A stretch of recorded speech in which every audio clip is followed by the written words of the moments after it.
Good morning class. आज हम एक नया चैप्टर शुरू कर रहे हैं, वो है चैप्टर 9। और जो चैप्टर 9 है उसमें आज हम पढ़ेंगे जो एनिमल्स होते हैं, यानी जीवों के अंदर हम जनन की क्रिया को पढ़ेंगे, रिप्रोडक्शन इन एनिमल्स।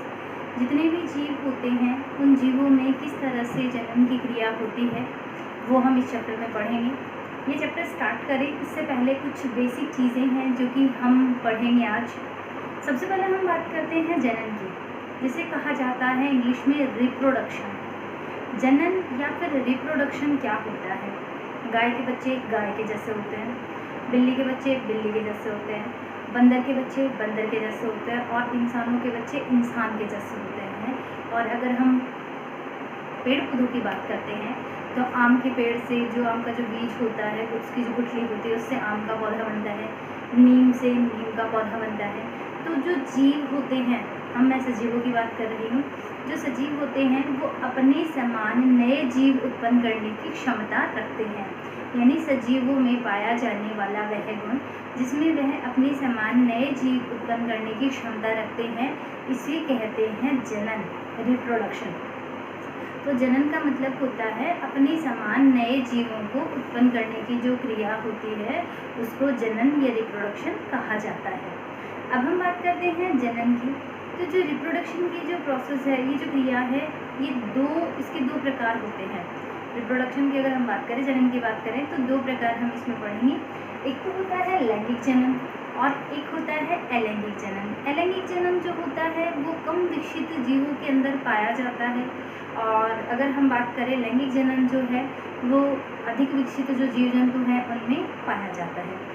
या अगर हम बात करें लैंगिक और अलैंगिक जनन के अंदर, तो लैंगिक जनन क्या होता है? जिसके अंदर दो जनकों के संयुग्मन से नया जीव जब बनता है, यानी मेल और फीमेल गैमेट्स, मेल और फीमेल इन दोनों से जब नया कोई भी जीव बनता है तो उसको कहते हैं हम लैंगिक जनन। अलैंगिक जनन क्या होता है कि जब किसी एक जीव से ही नया जीव बनता है उसे हम कहते हैं अलैंगिक जनन।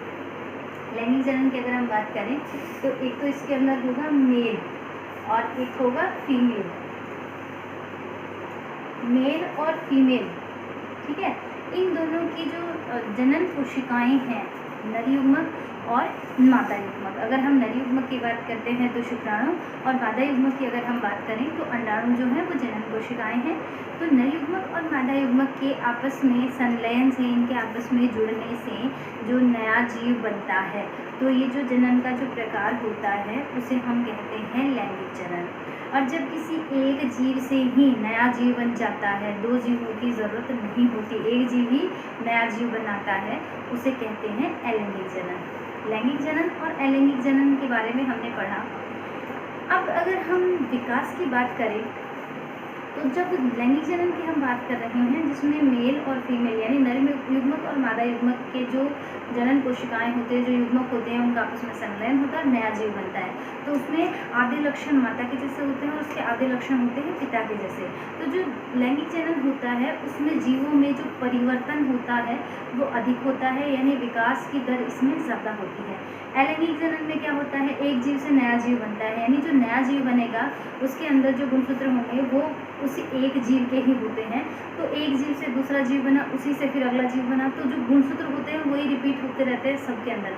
तो इसके अंदर विकास की दर जो होती है वो बहुत ही धीमी होती है, कम होती है, विकास बहुत कम होता है। और लैंगिक जनन के अंदर विकास की दर जो होती है ज़्यादा होती है।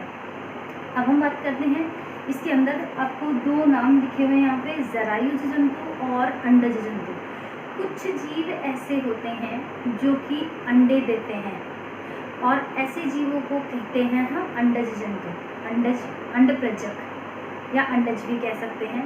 तो ऐसे जीव जो कि अंडे उत्पन्न करते हैं और उस अंडों से फिर नया जीव बनता है। जैसे मुर्गी की बात करें, मुर्गी पहले क्या करती है? अंडे देती है और उन अंडों से फिर बाद में क्या होता है? चूजा बनता है।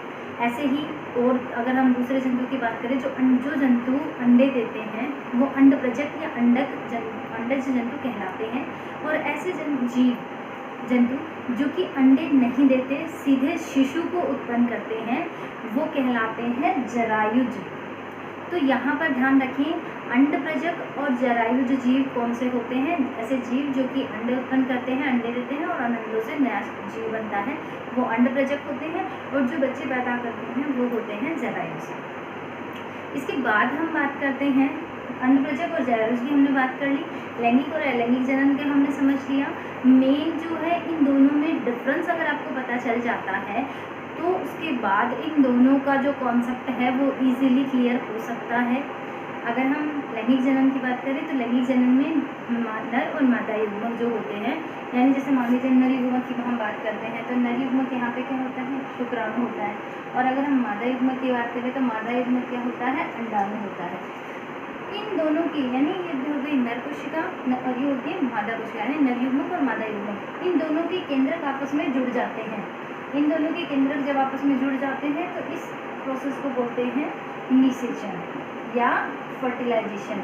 अब क्या होगा, इसी से नया जीव बनेगा। इसमें यहाँ पर आधे गुणसूत्र मेल के और आधे जो गुणसूत्र होंगे वो फीमेल से इसमें आएंगे। तो दोनों के हाफ हाफ कैरेक्टर इसके अंदर आते हैं, यानी आधे गुणसूत्र माता से मिलते हैं और आधे गुणसूत्र मिलते हैं पिता से। तो आज जो बेसिक है हमने रिप्रोडक्शन के बारे में पढ़ा, रिप्रोडक्शन क्या होता है, कितने प्रकार का होता है, और जो है जरायुज क्या होते हैं, अंडप्रजक जीव क्या होते हैं, ये सारी बेसिक चीज़ें हैं जो कि हमने पढ़ी। कल हम शुरू करेंगे जंतुओं में लैंगिक जनन की जो प्रक्रिया है इसी।